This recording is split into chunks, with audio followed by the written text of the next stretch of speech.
Hoy estamos con Marcelo Espinel, director del Observatorio Legislativo, para conversar sobre esta Asamblea Nacional saliente. Marcelo, muchas gracias por estar aquí.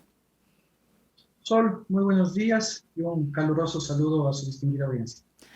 Marcelo, empecemos así como a grandes rasgos de esta evaluación de esta asamblea, además que empieza con una mayoría de Alianza País que imaginábamos en ese momento que iban a poder tomar la mayoría de decisiones con quizá cuando se requiriera mayoría absoluta ¿no? La que se requiere 91 votos hubiera tenido que negociar, pero como eran 70 y pico, más o menos estaba resuelto el asunto de pasar las leyes que hubieran querido, si es que no hubiera ocurrido esta ruptura política al interior de Alianza País que fragmenta la Asamblea. Luego viene la caída de José Serrano, que fue el presidente del Legislativo. Pongo un poquito en contexto esto para que recordar un poco lo que pasó. Duró apenas 10 meses la presidencia de Serrano, después de que se filtrara este audio famoso del compadrito lindo, etcétera, en el que él hablaba con el entonces ya prófugo ex contralor Carlos Polit. Hagamos entonces un poquito ese recuento. ¿Qué nos dice ese inicio de asamblea que llegó con una mayoría que pensábamos iba a durar, finalmente se quiebra muy pronto, y en qué se convierte esa asamblea? Bueno, precisamente como tú bien lo mencionas, Sol, al inicio del periodo legislativo existía una mayoría absoluta, es decir, había más de 70 votos que son aquellos que nos permiten tomar la mayor cantidad de decisiones de la Asamblea Nacional. Y la búsqueda de la mayoría calificada, que en este caso serían 92 votos, era complicado obtenerlo, pero existía cierta tranquilidad, si podemos decirlo, por parte del Ejecutivo, porque tenía el control de la Asamblea Nacional. Sin embargo, este control solo duró 6 meses. A partir de la consulta popular, a partir de otros temas que comenzaron a generar riña entre distintos integrantes de Alianza País y el Ejecutivo, se dio el primer proceso de fraccionamiento de la Asamblea Nacional. Se dio una decisión de lo que era Alianza País convirtiéndose en Alianza País y la bancada de la Revolución Ciudadana. Y ahí empieza la polarización en la Asamblea. Seguido esto, creo yo, y también creo que es importante por la escisión de la segunda fuerza política en ese entonces, que era la Alianza Creo-Suma. Creo se divide de Suma y de esa manera pues también comienza a darse mayor atomización de las fuerzas políticas en la Asamblea Nacional. Ahora bien, este fenómeno dentro de la ciencia política es conocido como transfugismo político y pues a la larga lo que termina siendo esto es del conocido camisetazo. Asambleístas que son electos por una organización política, pero al momento del ejercicio de su cargo deciden optar por pasarse a otra organización política, declararse independientes o en su defecto son captados por otras instituciones del Estado a través de la designación de cargos. Estos son a la larga termina debilitando al cuerpo legislativo, termina debilitando la calidad democrática, porque el ciudadano vota, ya sea por el titular, no por el suplente, y vota por las propuestas de un partido político en específico, y al momento en el cual este asambleísta sale para ser independiente u otra organización política, esta calidad de representación disminuye, sin dejar de lado que la asamblea de esta manera también se vuelve mucho más proclive a la corrupción. Porque cuando determinado sector político o función de Estado necesita captar votos, busca a los independientes.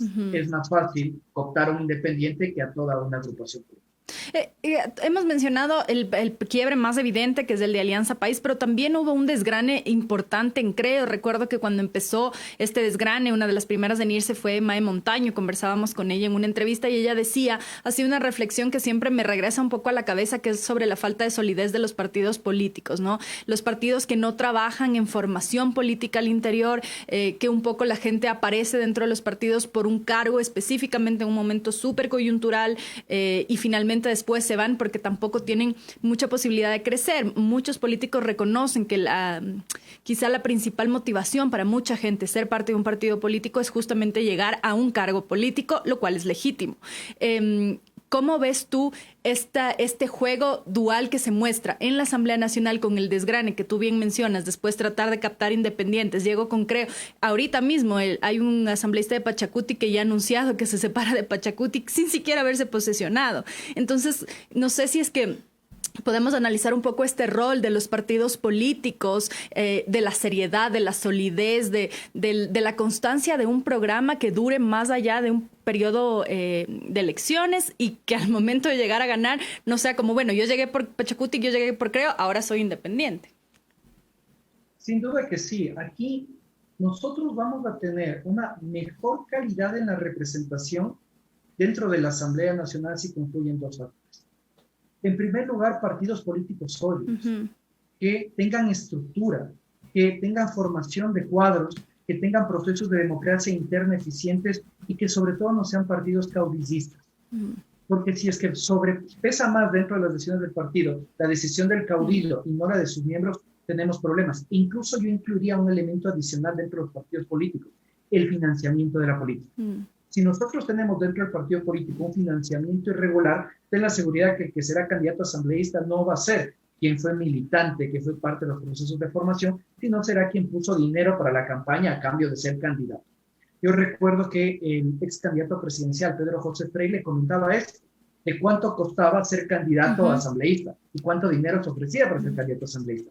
El segundo elemento para poder mejorar la calidad de la representación, que aquí no hay que dejar de lado, es el voto del ciudadano. En muchas ocasiones se dicen es que estos asambleístas no sirven para nada, es que son unos vagos, es que son un desastre. Hay que recordar, ¿quiénes eligen a los asambleístas? Son los mismos ciudadanos. Entonces, si queremos también mejorar esto, implica que se pueda realmente tener un voto informado y consciente, tratando de integrar con los mejores ecuatorianos a la que es llamada a ser la primera función del Estado. Así que hay que trabajar en esto que ha sido la deuda, Sol, no de los últimos 5 años, no de los últimos 10 años, ha sido una deuda de los últimos 200 años, diría yo, porque no creo que haya existido dentro de nuestra historia una alta representación, una representación de calidad dentro del Parlamento, y siempre ha estado en duda la calidad y la fortaleza de nuestros partidos políticos. Justamente la representación, ¿no? Hablamos de una asamblea desgastada, desprestigiada, que tiene menos del 3% de confianza o credibilidad ya en estas últimas semanas. Ha habido asambleístas destituidos por sus propios compañeros. Algunos procesos han sido acusados de ser viciados dentro de la propia asamblea para llevar a cabo estos procesos de destitución. Asambleístas con denuncias penales, asambleístas detenidos. Sin embargo, allí sí hago una reflexión justo sobre lo que tú dices. ¿No es eso justamente una representación de lo que es la sociedad? Porque la gente dice estos son unos ladrones y tal, pero bueno, es corrupción a todo nivel, en la empresa pública y en la empresa privada. Quizá con la ventaja, entre comillas, de que en la empresa pública o en el sector público tienes más mecanismos de vigilancia que en el sector privado. Algún rato hablaba con un abogado del sector privado y decía, uy, si tú supieras todo lo que pasa en el sector privado, no te quejarías tanto de lo público, justamente por esta vigilancia. Entonces, desde los ciudadanos, ¿qué se puede hacer o cómo los ciudadanos pueden tener una mirada más autocrítica, no solamente de señalar hacia lo mal que está en la asamblea, sino de empezar a ver que estos espacios de representación política son un espejo de lo que realmente es la sociedad? Cuando yo leo no nos merecemos esos políticos, yo digo, bueno, no sé, capaz que sí, porque realmente son electos por nosotros mismos, o si los ministros son puestos por un presidente que nosotros elegimos, son ministros sacados de la sociedad, no vienen de Marte, no vienen de Noruega, no vienen de Finlandia, son ministros que salen de un espacio académico, político, empresarial del Ecuador. Mira, yo creo que coincido plenamente contigo, tengo que mencionarlo. Yo creo que en primer lugar hay que tener en cuenta que no debemos confundir a la institución con los integrantes. Y eso creo que nos está afectando muchísimo, porque ni se posesionan los 137 asambleístas y al parecer la palabra asambleísta ya se convirtió en mala palabra. La institución ya está desprestigiada y eso es lo que se ha logrado desafortunadamente. Bien lo decía el asambleísta Fernando Calleja hace un par de días, que desafortunadamente en un cuerpo colegiado por uno pagan todos.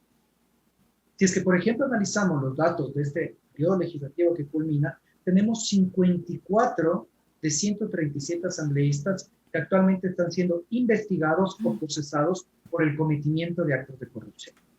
Y eso sin duda que afecta la confianza que podemos tener los ciudadanos en el Parlamento. Pero también yo creo que hay que destacar que hubo asambleístas que hicieron una buena labor, que fiscalizaron de manera responsable, que legislaron de manera responsable y que por la actuación negativa de estos otros legisladores están siendo afectados.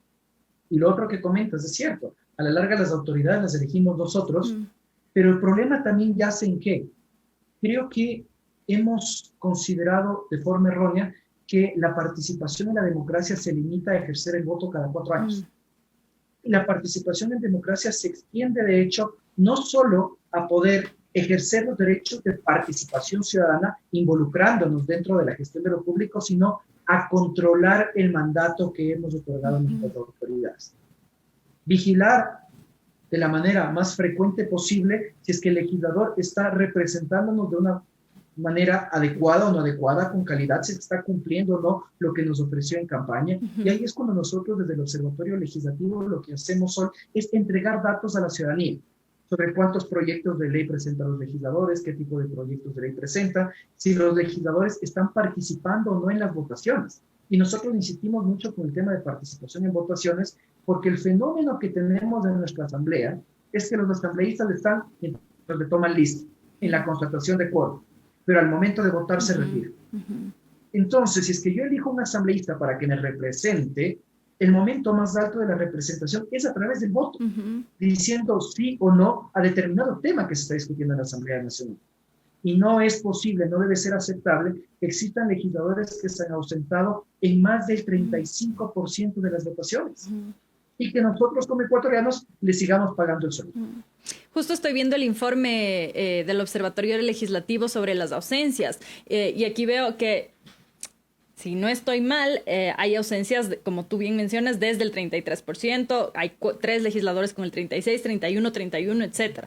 Sí hay algunos también con altas asistencias, desde el 96% hacia abajo, pero como tú bien dices, no necesariamente el estar ahí, o el momento de estoy presente es todo, sino también la calidad de representación, porque una cosa es los datos cuantitativos de cuántas veces fue o cuántas veces se ausentó, pero también hay que considerar cuántos proyectos presentó, proyectos relacionados a qué tipo de propuestas, a qué tipo de ofertas, si se cumplieron o no, lo que tú dices, esta vigilancia post campaña, digamos, ¿no? Una vez que ya se posesionan. ¿Qué mecanismos podría utilizar la ciudadanía para poder hacer esta participación? Ustedes desde el Observatorio Legislativo suelen dar bastante información con respecto a eso. ¿Cuál podría ser un mecanismo de mayor cercanía? En algún momento alguien decía las casas legislativas que estaban en ciertas provincias deberían funcionar mejor porque no funcionan del todo bien, suelen estar abandonadas. Pocos legisladores van y tienen contacto con su gente, sobre todo los que fueron electos en sus provincias, en provincias distintas, no son ni nacionales ni de representación extranjera. Entonces, ¿qué mecanismos podrían tener para tener más cercanía con los ciudadanos? Y a su vez, los ciudadanos, ¿cómo podrían mejorar esa vigilancia para que se cumpla lo ofrecido? Dentro del ciclo de fortalecimiento de instituciones existe un camino a seguir. Para poder activar los derechos de participación ciudadana y control social, es necesaria la transparencia. ¿Y por qué digo esto? Si es que la Asamblea Nacional no te cuenta lo que está haciendo, no te cuenta qué es lo que tiene planificado, difícilmente te vas a tú como ciudadano a poder involucrar en sus actividades. Si es que la Asamblea Nacional no te cuenta qué es lo que hacen o lo que no hacen los asambleístas, difícilmente vas a poder ejercer el control social. Yo creo que hay que ser también muy sensatos. A pesar de las críticas que puede tener esta Asamblea Nacional, es una de las más transparentes de la región.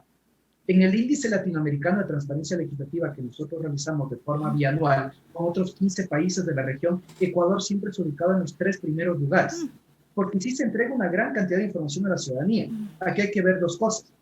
Si es que la información que se entrega a la ciudadanía se le está haciendo de forma amigable o no, y también si es que el ciudadano conoce de la existencia de esta información.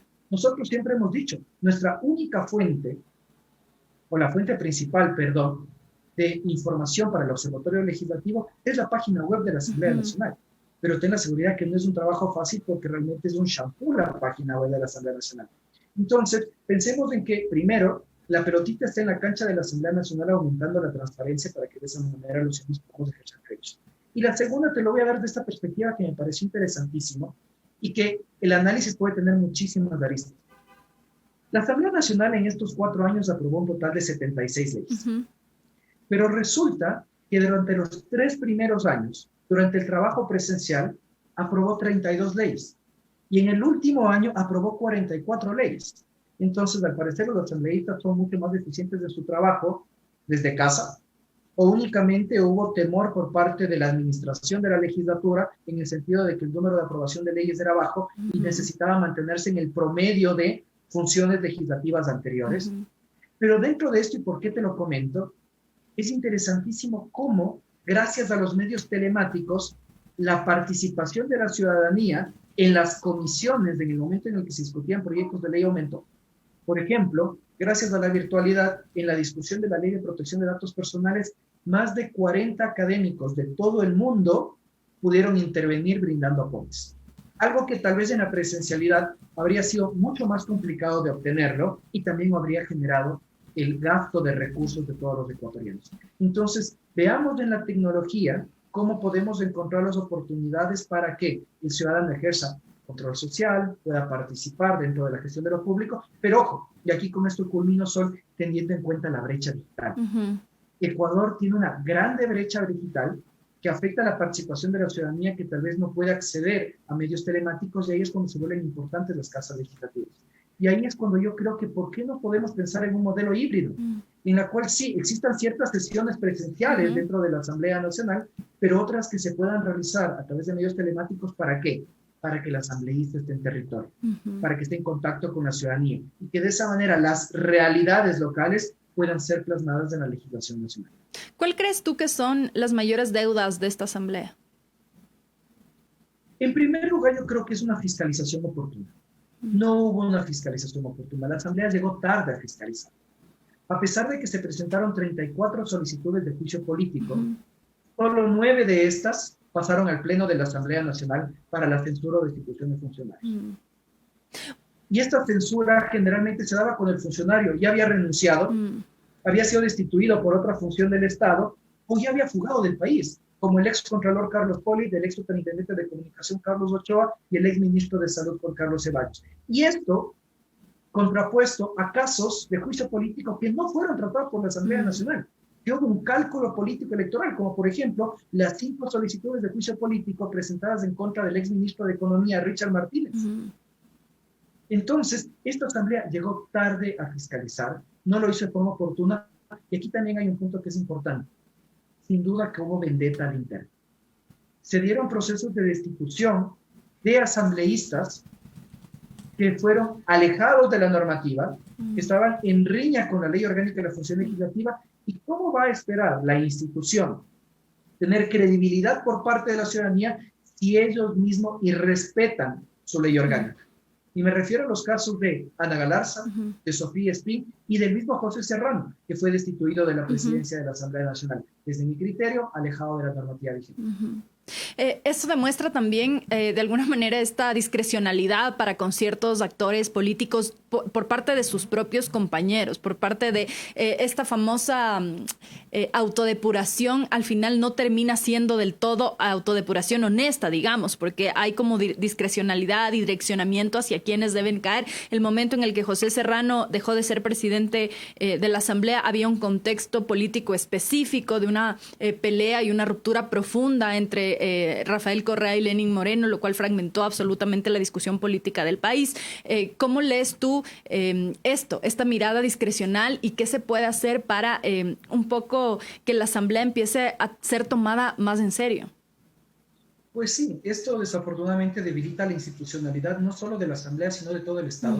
A la larga, la función legislativa es llamada a ser el primer poder del Estado, esencial dentro de un Estado democrático, pero mientras tenga esta falta de credibilidad, difícilmente se puede convertir en ese actor de veto que debería ser. ¿Qué es lo que se puede hacer y qué es lo que se ha hecho? Yo creo que hay que ver también los aspectos positivos de esta Asamblea Nacional, y uno de ellos fue la reforma a la ley orgánica de la función legislativa. Y en esta reforma a la ley orgánica de la función legislativa se establecieron 2 aspectos que son importantes. En primer lugar, en materia de autodepuración, la creación de un comité de ética, integrado por 5 legisladores que serán los encargados de definir si es que alguno de los miembros ha incurrido en el incumplimiento de una de las causales de destitución establecidas en la ley orgánica de la función legislativa.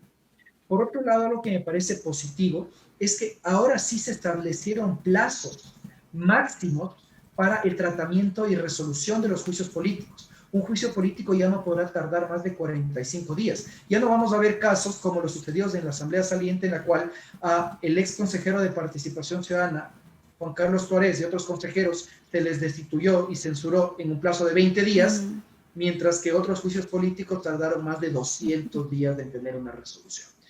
Ahora, también, pues, los juicios políticos tendrán que ser resueltos por el Pleno de la Asamblea Nacional, ya no por la Comisión. Y eso, pues, también permite que existen una mayor cantidad de perspectivas dentro de la resolución de un juicio político y no solo 12 o 13 miembros encargados de decidir si es que alguien merece ser censurado y destituido o no. Es decir, que los juicios políticos pasan del CAL directamente al Pleno. No. la Comisión de Fiscalización tendrá que realizar el informe, pero en la actualidad, o más bien antes de que la ley esté vigente, tú como bien conoces, pues la Comisión de Fiscalización resolvía si es que los archivaba o que pasaba al Pleno. Ahora, en cambio, ya no será esto y será el Pleno quien resuelva el archivo o la censura y destitución de los funcionarios. La comisión solamente hace un informe que pasa al Pleno y en el Pleno siempre se va a dirimir si es que se destituye o no. Exactamente, algo similar a lo que se realiza en la discusión de leyes dentro de las comisiones.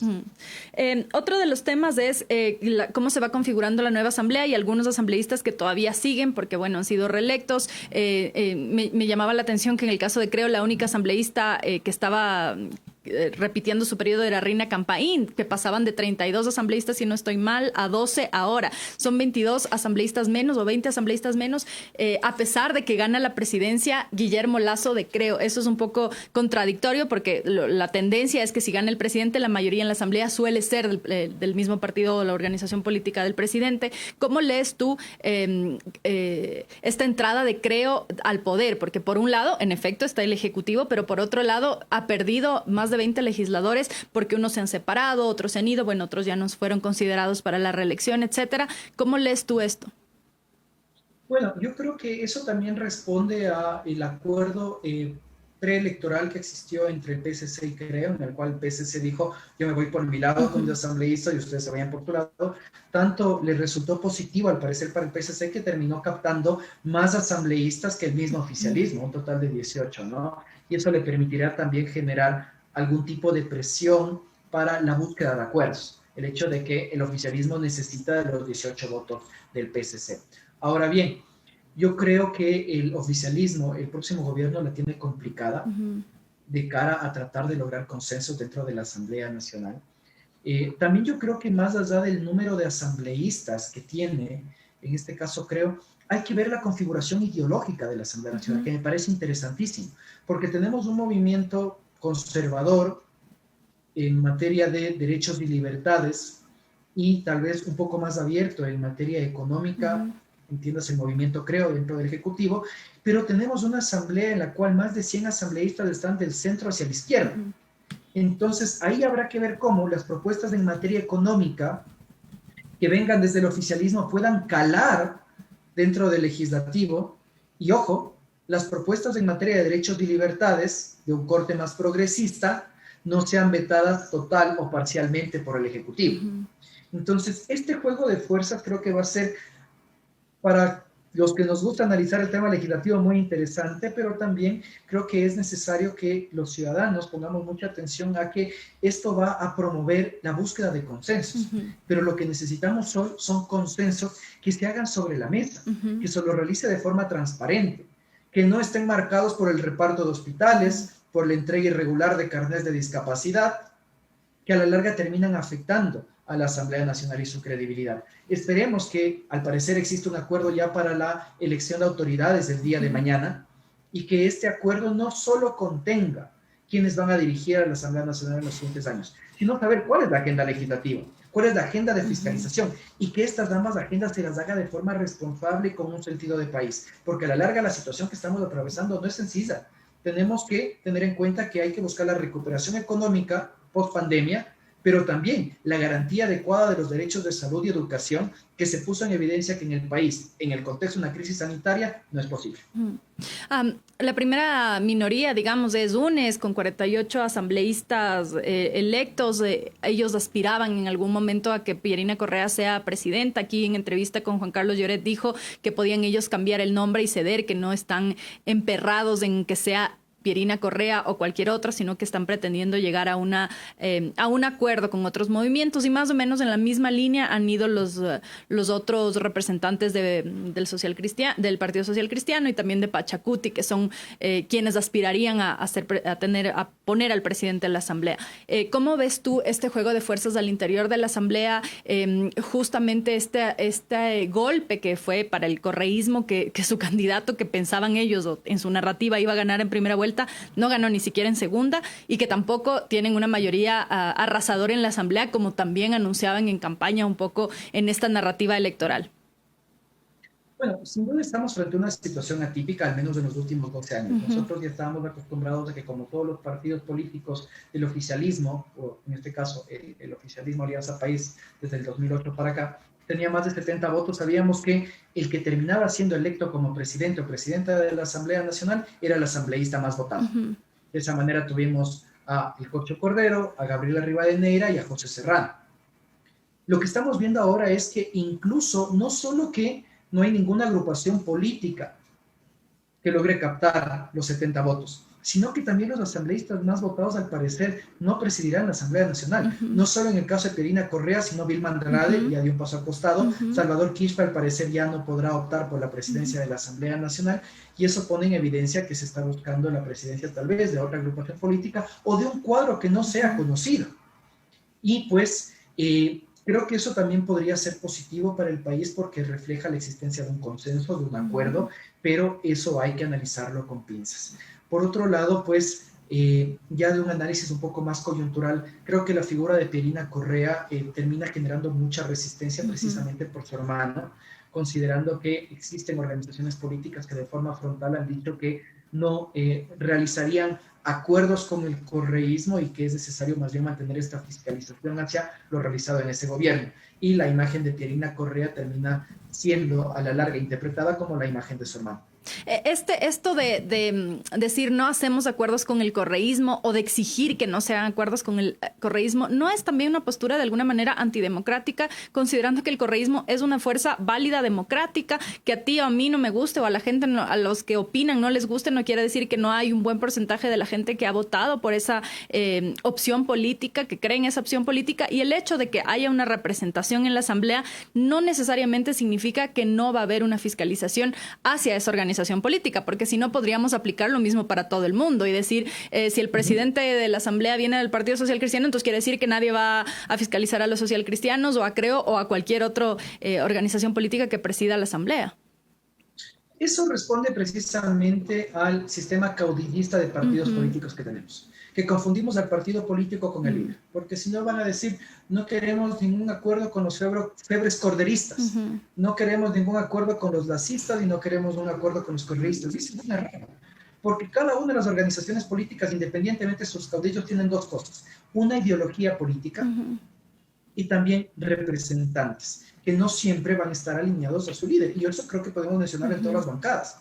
En el caso de UNES, yo debo destacar el rol de Pavel Muñoz, un asambleísta con el cual se ha podido demostrar que se puede dialogar y que tiene un alto conocimiento tanto de temas de gestión pública, así como también de temas legislativos. En el caso del PSC, Henry Cucalón, alguien con quien no podremos contar en este nuevo periodo legislativo y que tuvo una excelente gestión.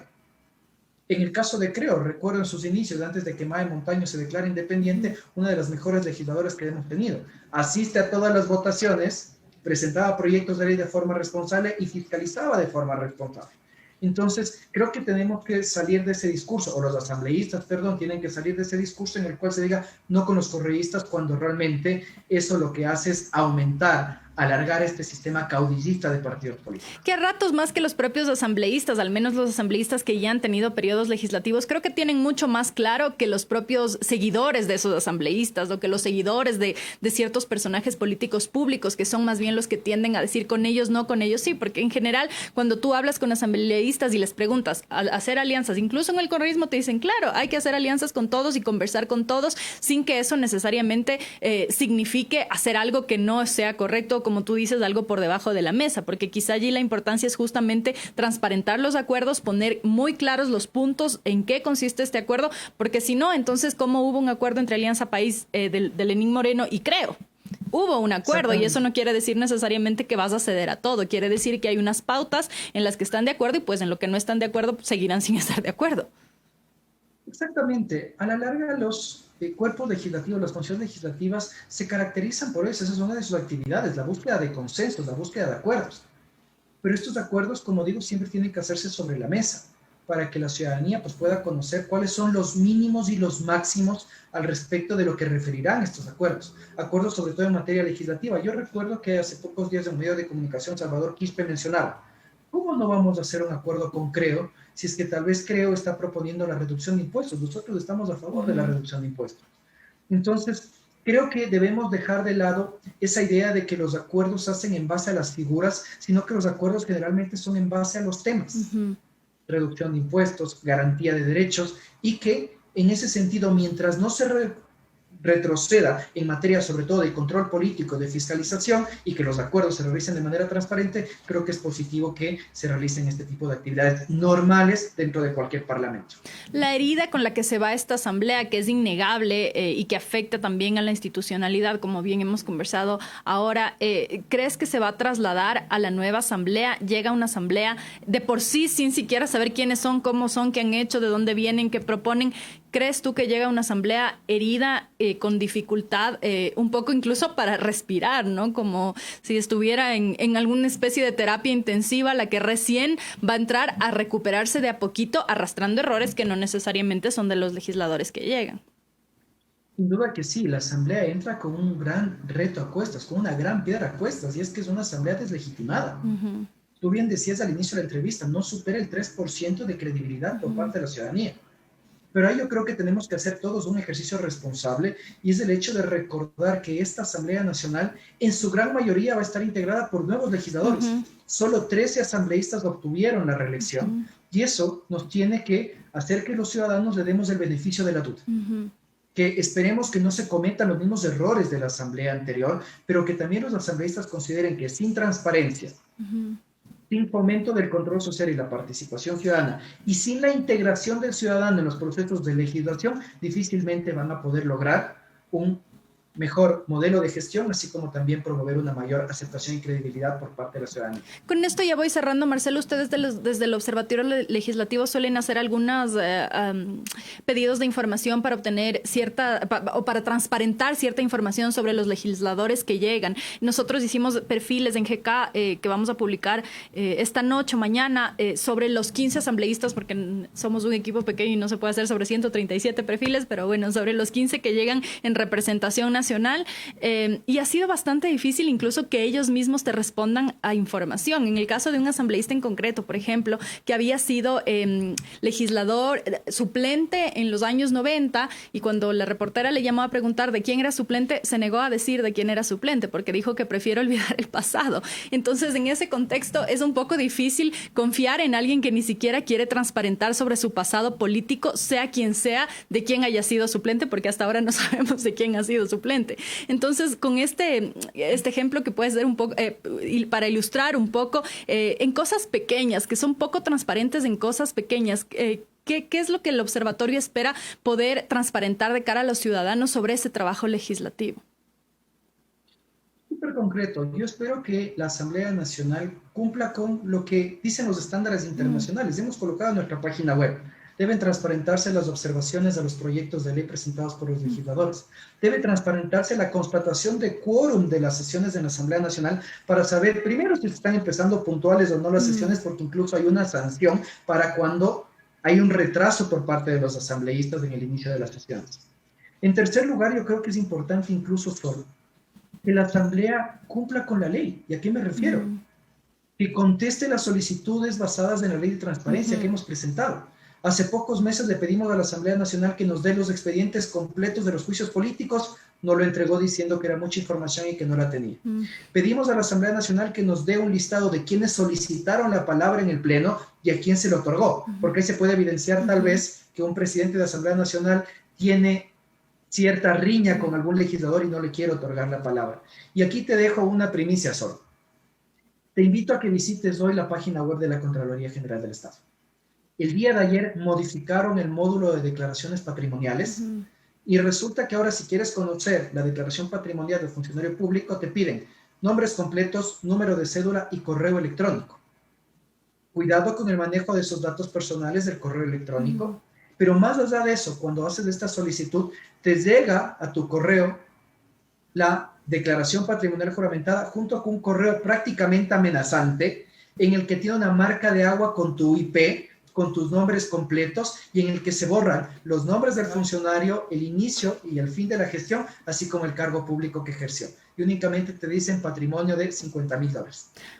Este es un gran retroceso en materia de transparencia que tiene que ser denunciado de inmediato y nosotros de Ciudadanía y Desarrollo interpondremos las acciones legales que sean necesarias porque no se puede no solo violentar la ley de transparencia, sino también la ley de declaraciones juradas que garantiza acceso a la información de la información contenida en esas declaraciones. Ahí te dejo la premisa. Y esto apenas pasó en estos días porque primero se suspendió la posibilidad de buscar los informes, después ya rehabilitaron la página nueva y ahora lo que no se puede acceder o se accede parcialmente es al informe de declaración de bienes. Ayer por la tarde se modificó el módulo y nosotros desde la Fundación ya estamos planificando todas las acciones pertinentes porque al parecer la manzanita de la discordia, si lo podemos llamar así, no solo ha sido el ex contralor Celi, sino que la subcontralora, que ahora está de contralora pues subrogante, está tomando decisiones que sin duda están minando la transparencia y sobre todo este derecho al control social que tenemos todos los individuos. Inaceptable, una vergüenza, porque como bien dices, eso es un derecho ciudadano a saber que los informes y la información transparentada de los legisladores y la gente por la que nosotros mismos votamos, y esto está además estipulado en la ley. Qué vergüenza que las autoridades sigan teniendo este tipo de prácticas en distintos ámbitos y con distintas formas de intentar mermar el acceso a la información pública. Me parece vergonzoso. Y justo a pocos días de que una gran cantidad de funcionarios tenga que presentar su declaración patrimonial de culminación de funciones. Por supuesto. Tendrían que resolverlo además, porque no creo que, abogada no soy, pero hasta donde yo sé, no es legal que hagan eso. No, en lo absoluto. Por eso nosotros trataremos de iniciar de inmediato las acciones legales pertinentes porque no se puede retroceder en materia de transparencia. Eso es inaceptable.